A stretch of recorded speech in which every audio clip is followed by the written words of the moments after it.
Welcome to Gracefully Graying. I am co-founder Lori Bloom. Explore a platform of tips, trends, news, and informative discussions for you and your loved ones. Whether you're 50 and over or way over, find us on gracefullygraying.com, YouTube, and social media. Enjoy this live stream discussion. Welcome to Gracefully Graying. I am your host, Attorney Henry Gornbein. Today on Gracefully Graying, I am very pleased to welcome as our guest U of M law professor Barbara McQuade as we discuss this very important topic of how disinformation is harming our elections and our society in general. Welcome. Barb, tell our viewers a bit about you and your background. Well, thanks, Henry. I'm glad to be here with you. I currently work as a professor from practice at the University of Michigan Law School. I'm one of a group of professors who have spent our careers not as academic scholars, but practicing law. And the goal is to sort of enhance our research faculty by bringing some practical experience to our law students. Before that, I worked as the U.S. Attorney for the Eastern District of Michigan, spent 20 years as a federal prosecutor in Detroit, and my focus there was national security. And so I'm a lifelong resident of southeastern Michigan, and I look forward to joining you today. Barbara, what is disinformation? Well, disinformation, Henry, is false information that people intentionally spread to mislead. You know, sort of the same thing as propaganda. It usually evokes some strong emotional response, and the purpose is to advance an agenda, to create confusion or provoke dissent. What about misinformation? Yeah, misinformation is when somebody unwittingly spreads disinformation. And so it is sort of the unintended accomplice of the person who is the propagandist. So sometimes when we see maybe something on Facebook, social media, or hear something in the news, and we share it with our friends and neighbors, we have now committed the sin of misinformation by inadvertently sharing disinformation. I remember once I engaged in this myself. I remember a couple of years ago seeing a headline on social media that NFL quarterback Patrick Mahomes, fresh off a Super Bowl victory, was going to sit out the NFL season until the NFL, some team hired Colin Kaepernick, the quarterback who's sort of been believed to be blackballed from the NFL for kneeling during the national anthem. I saw this headline and I immediately retweeted it. And then I started thinking about it and thought, wow, that's a pretty outrageous story. I wonder who wrote that story. And I looked at the source, and it was a source I'd never seen before. And I wasn't seeing any other news outlets picking up on it. So I took it down. But I took the bait. It was a sensational story. So I was a purveyor of misinformation in that instance, kind of an unwitting accomplice of someone who wanted to spread disinformation. So we got to be very, very careful in these heightened times. How is disinformation affecting our American elections? Well, in a couple of ways, Henry. First, we see hostile foreign adversaries who are using disinformation to influence voters. And we may not even realize that the information we're getting is coming from hostile foreign actors. In addition, we're starting to see political extremists within the United States utilize some of those same tactics to spread disinformation. So, some of the hostile foreign actors here, according to the work of Special Counsel Robert Mueller, who in 2016 looked into efforts by Russia to interfere with our election, I think that investigation unfortunately became very politicized because people saw it as the U.S. versus Trump, when instead it should have been seen as the U.S. versus Russia. How is Russia trying to interfere with our election? And some of the things he identified were that Russian security services were engaged in operations that were trying to influence the course of international affairs. Their involvement in the Brexit vote, for example, efforts to weaken NATO, and efforts to interfere in the U.S. election. And one of the things we saw in 2016, according to Robert Mueller's conclusions and an indictment he filed against an organization known as the Russian Internet Research Agency, was that Russian actors bought ads on social media and they posed as Americans on Twitter and Facebook and other places, pushing disinformation, putting up ads suggesting, for example, that Christians were aligned with Donald Trump, and that other groups, ISIS and hostile adversaries were aligned with Hillary Clinton. One group posing as 10 GOP, so making it appear that they were Republican Party of the state of Tennessee, posted a number of things, even organizing rallies and getting real Americans to show up at those rallies. They even hired an American to put on a rubber Hillary Clinton mask and an orange jumpsuit and be in a cage where they were chanting "Lock her up." And so certainly real Americans came out to these protests, but some of them were actually organized by Russians. And now one of the things that we've seen is Americans adopting some of these same strategies to push disinformation online. And although people may not say my vote was determined by that one Facebook post, the more we see the repetition of these messages, the more we get that subtle message locked into our brains. It's the reason Coca-Cola advertises everywhere, why they have so much shelf space. It isn't that they think you're going to buy ginger lime Coke. It's that if they occupy the space and all you ever see is Coke, Coke, Coca-Cola, Coke, Coke, Coke, then when you reach for a drink, it will be Coke. And in the same way, they're really pushing our buttons to divide the fractures in American society, to make us riled up about issues, posing as our opponents from time to time and saying outrageous things to push us away from each other. Barb, are the internet and social media contributing to this problem? Yeah, very much so. This problem existed. Certainly propaganda has been around, since the dawn of time, and with authoritarian and totalitarian leaders using spoken or written propaganda materials. But the internet really enables the spread of this disinformation at a speed never seen before and at a reach never seen before. So they can send social media posts. It's very easy for actors to be anonymous online and to make us think that they're something they're not. There's an old New Yorker cartoon that says something like, on the internet, no one knows you're a dog, and it's a dog sitting there at the keyboard. In the same way, on the internet, no one knows you're a Russian or a political operative. And so the anonymity and the speed and the reach of the internet has certainly made this a more significant problem. Barb, who is behind this spread of disinformation, which seems to be proliferating more and more every day? Yeah, I think one is, hostile foreign adversaries like Russia are behind it.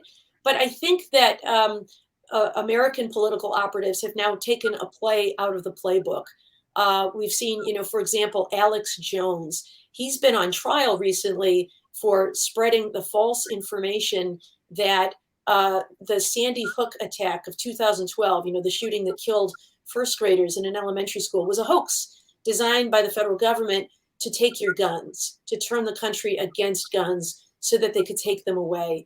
And as a result of his campaign, we saw the parents of these children receive phone calls threatening them and criticizing them for participating in this political hoax.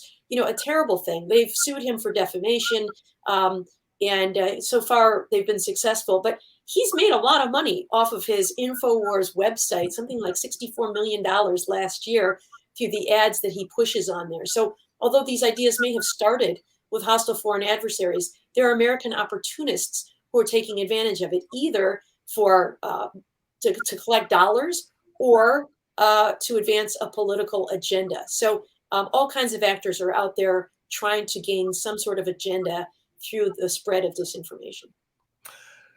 Barb, what are some legal solutions to these growing problems? And they are growing problems.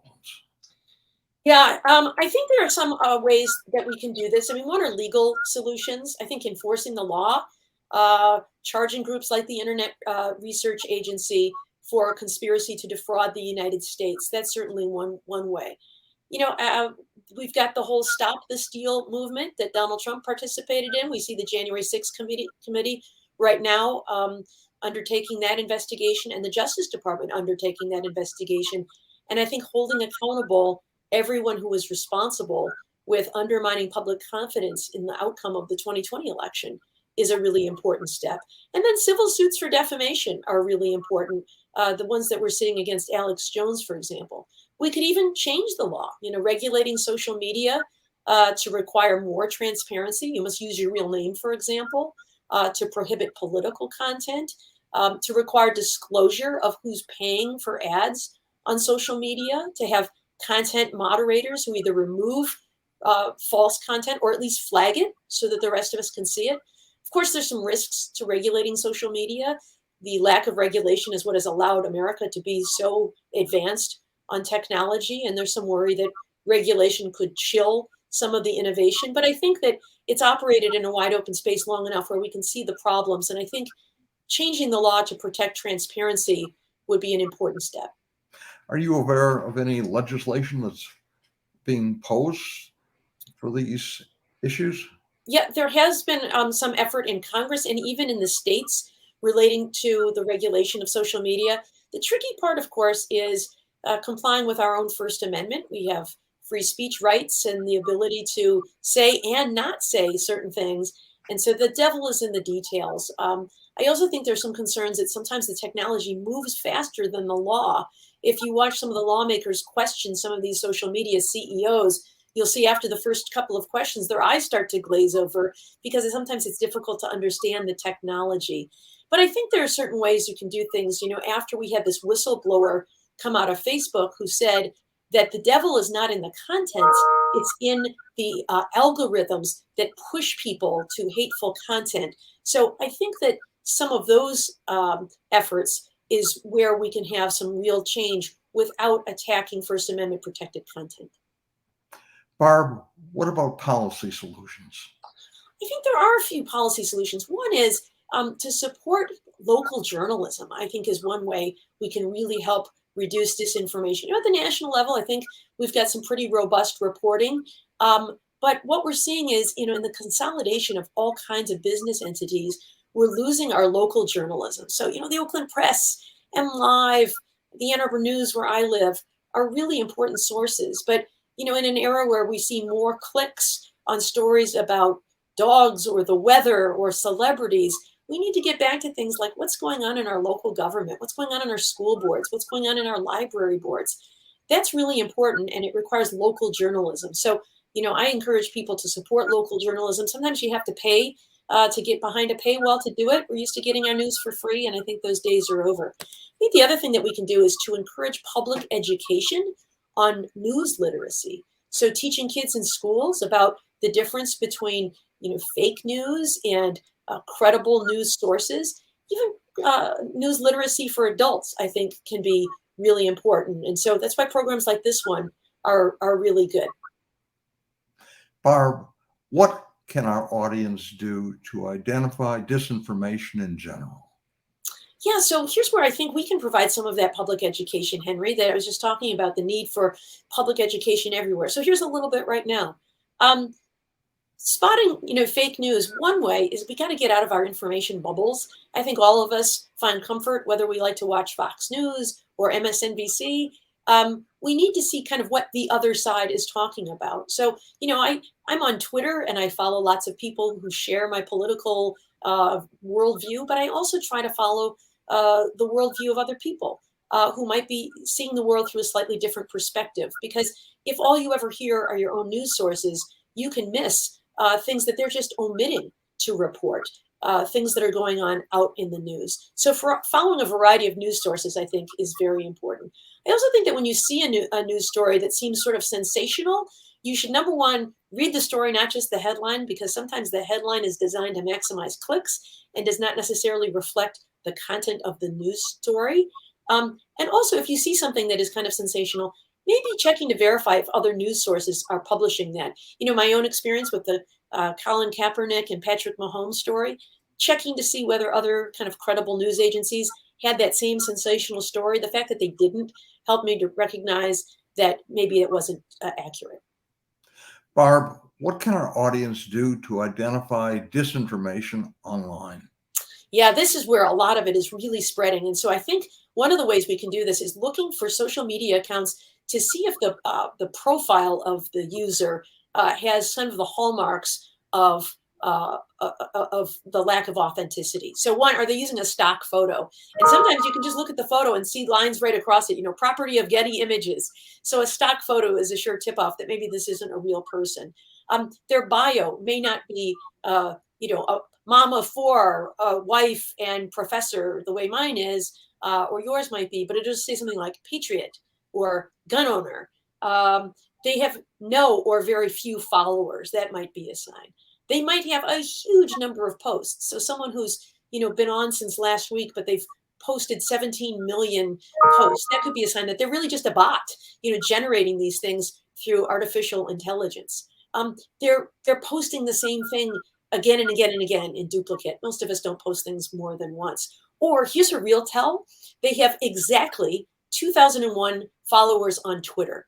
Twitter has some algorithm that prevents you from exceeding 2001 follows unless you yourself have more than 2,000 followers. And so usually these bots have either zero or just a few, they've created for themselves followers. So that 2001 number is a likely tell that this is a fake account. Barb, before we sign off, what are some final thoughts that you can share with all of us? Well, Henry, I guess I would say this, our founders said that an informed electorate is essential to democracy. We have to have accurate information so that we can make decisions that are essential to our self-government. And if instead we are relying on information that we think is accurate, but is in fact a lie, then our votes cannot be cast in a way that is informed. So I think it's incumbent on all of us to do the work required to make sure that we're getting accurate information, because we can make changes in the law and changes in policy, but I think there are always going to be those out there who are trying to advance their own agenda by lying to us. And so if we can be savvy enough to detect those lies, then we can overcome their efforts and make sure we're voting on accurate information. Professor Barbara McQuaid, this is such an important topic. And again, I want to thank you so much for being our guest on Gracefully Graying today. Thanks for having me, Henry. Thank you.